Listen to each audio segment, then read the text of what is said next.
The first person to receive a pig kidney transplant has died. 2 months ago, 62-year-old Richard Slayman became the first patient in the world to receive the genetically modified pig kidney in Massachusetts. The hospital said there is no indication the transplant contributed to Richard's death. The first person genetically modified pig kidney The first person to receive a pig kidney transplant has died.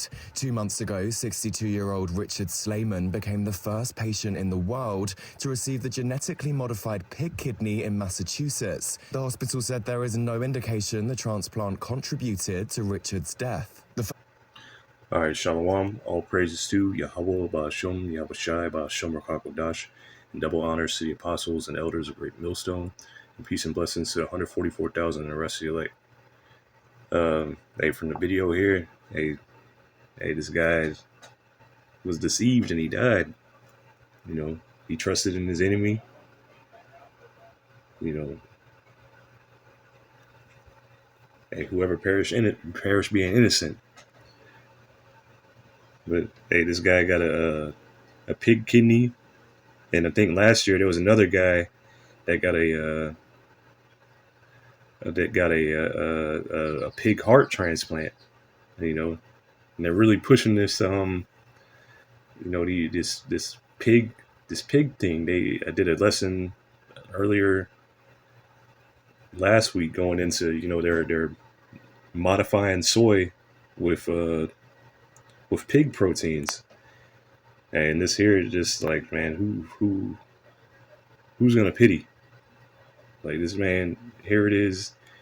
You know, you have men all over the world preaching this gospel, telling you, you know, the laws of the scriptures aren't done away with. And then you have stuff like this, people dying from these abominations. But hey, it's just the state of the world. You know, this is Jeremiah chapter 4:22. For my people was foolish; they have not known me. They are sottish children, and they have none understanding. They are wise to do evil, but to do good they have no knowledge. So, hey, this man was wise to go get a transplant, whatever, from the doctors, from the surgeons, a new experimental transplant, and go and do that. And then a few weeks later, 2 months later, he's dead. And that word sottish, let me get that real quick. That basically goes into stupid.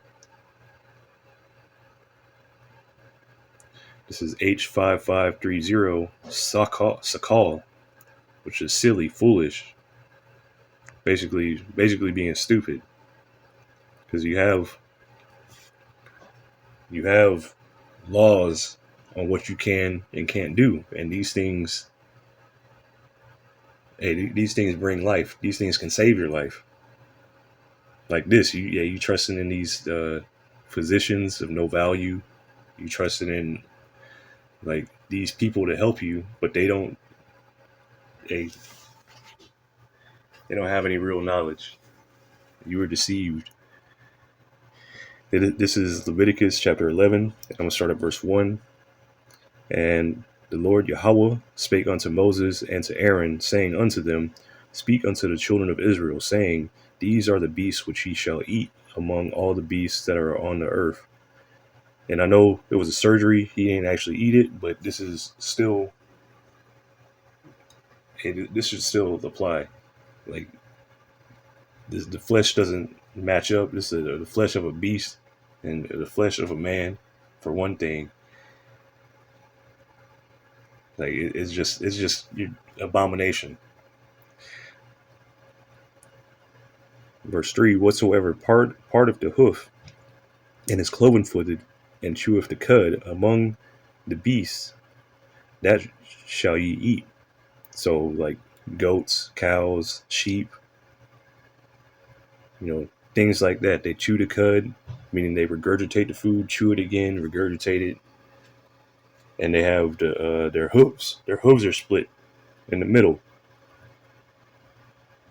Verse 4, nevertheless, these shall ye not eat of them that chew the cud, or of them that divide the hoof, as the camel, because he cheweth the cud, but divideth not the hoof. he is unclean unto you.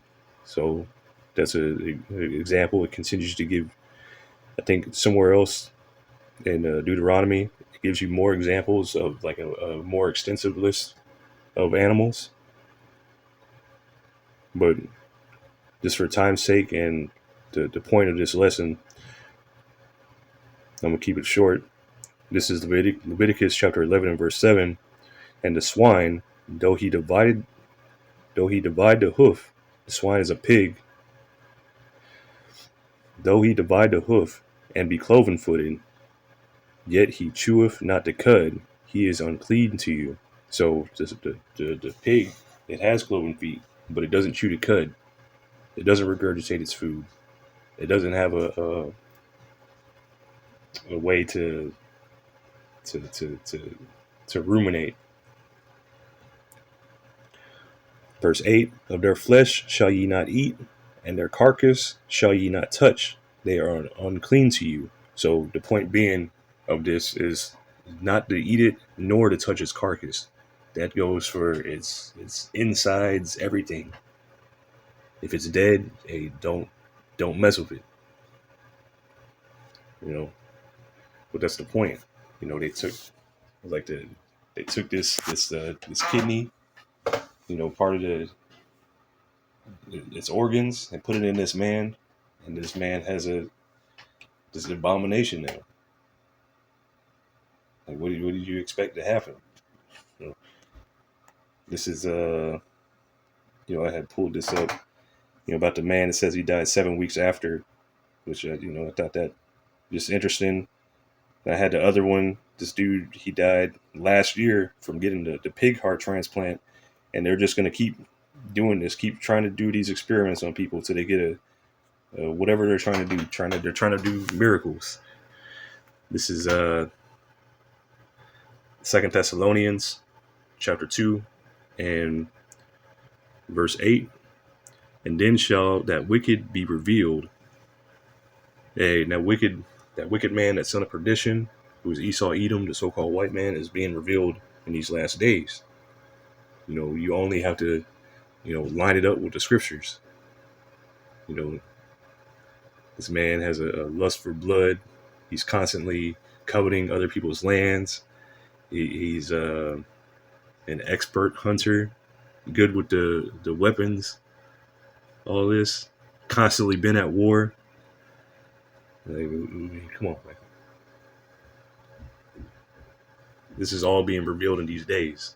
You know, even the earth being given into the hand of the wicked.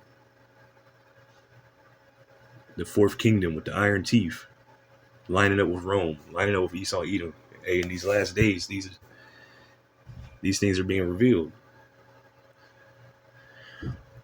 2 Thessalonians chapter 2 and verse 8. And then shall that wicked be revealed, whom the Lord shall consume with the spirit of his mouth, and shall destroy with the brightness of his coming. And when Yahushua returns, he's going to destroy this man's complete, like he's going to completely take him down. His military, his economy, his system, his entire civilization, and he's going into slavery. Yeah, it says in 2 Ezra 13 that that man that came out of the sea on a mountain, which was Yahushua, that he burnt them up with the spirit of his mouth. Oh, but you know, that innumerable multitude. This man Yahushua is coming in to do work, but this is who's in charge right now. This is the wicked. They're just doing whatever. Verse 9, even him whose coming is after the working of Satan. And Satan is the adversary, the deceiver. Even him whose coming is after the working of Satan, with all power and signs and lying wonders. And lying wonders, let me get that. Lying, G5579, pseudos, a lie, a conscious and intentional falsehood. In a broad sense, whatever is not what it seems to be, of perverse, impious, and deceitful precepts. And their wonders, this is G5059, terrorists. So a prodigy, it says a miracle performed by one. So this transplant that this guy got, it would have been a miracle if he had lived. But hey, he survived for 7 weeks. But still, it's a lying wonder, because it's really an abomination. And he didn't live after all. Verse 10, and with all deceivableness of unrighteousness in them that perish, because they receive not the love of the truth, that they might be saved. And the love of the truth, and that you could have been saved from this destruction, but hey, the Lord didn't choose it to be that way. At least you're up in the heavens right now, and you're in your right state of mind.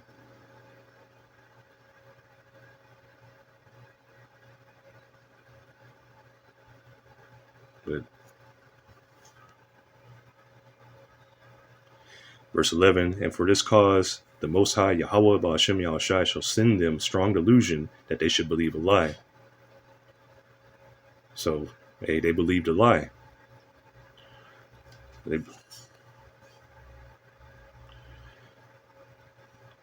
believed everything is clean. You can do whatever. You can eat whatever. Well, I trust this man that's been whipping my people for the last 400 years. I trust you. You got a degree. Verse 12, that they might all be damned who believe not the truth, but had pleasure in unrighteousness. So, hey, all you people, you 2/3, whatever, y'all are damned, because hey, the Lord didn't choose you to hear His word. He made your ears fat, made your ears heavy, made you blind to the truth, so you couldn't receive it. So, like Yahushua said, lest you should be healed.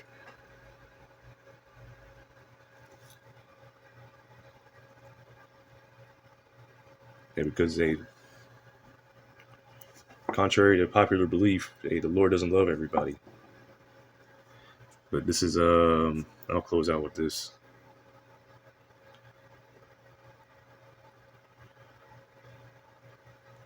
This is Sirach 12:10. Never trust thine enemy, for like as iron rusteth, so is his wickedness. And then Esau Edom being our enemy, the number one enemy, along with all these other nations.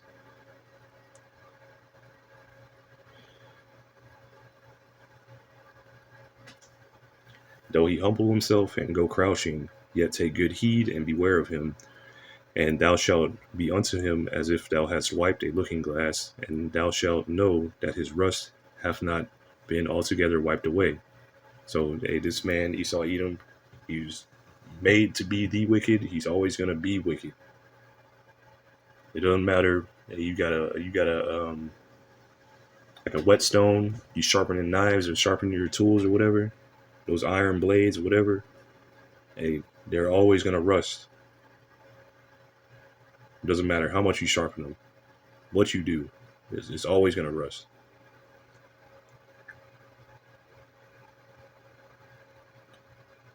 I'm going to jump down to verse 13. Who will pity a charmer that is bitten with a serpent, or any as such come nigh a wild beast?